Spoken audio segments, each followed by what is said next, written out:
অবহেলার ছলে ছুড়ে দেওয়া আধ খাওয়া পেয়ারা, কে জানতো এটাই বদলে দেবে এই অভিশপ্ত বাড়ির ইতিহাস। পচা ফলের বুক চিরে ধ্বংসস্তূপের মাঝে মাথা তুলল কচি এক সবুজ প্রাণ।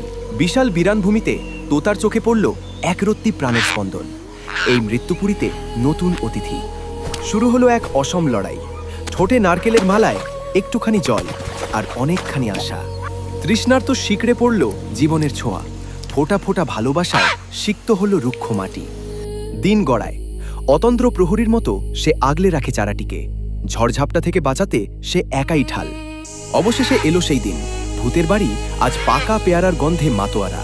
ফিরে পেল প্রকৃতির রূপ। হঠাৎ সুখের দিনে আধার। বুনো হনুমানের দল মুহূর্তেই তছনছ করে দিল তার সাধের বাগান। চোখের সামনে শুধুই ধ্বংসলীলা। ভাঙা ডাল দেখে বুকটা ফেটে গেল কান্নায়। সব কি শেষ? না, হার মানল না সে। চোখের জল মুছে বংশের ভেতর থেকেই খুঁজে নিল নতুন শুরুর বীজ। একটা গাছ হারিয়েছে তো কি, আজ সে বুনবে হাজারটা। পুরো আঙিনা জুড়ে ছড়িয়ে দিল নতুন স্বপ্ন। রোদ বৃষ্টি উপেক্ষা করে আবার শুরু হলো একা লড়াই। কোনো ক্লান্তিই তাকে দমাতে পারল না। কয়েক বছর পর পরিত্যক্ত ভিটে আজ সবুজের মহাসমুদ্র। গড়ে উঠল বিশাল এক পেয়ারার রাজত্ব। মরা বাড়িতে আজ প্রাণের মেলা। দূর দূরান্ত থেকে হাজারো পাখি এলো উৎসবে মাততে।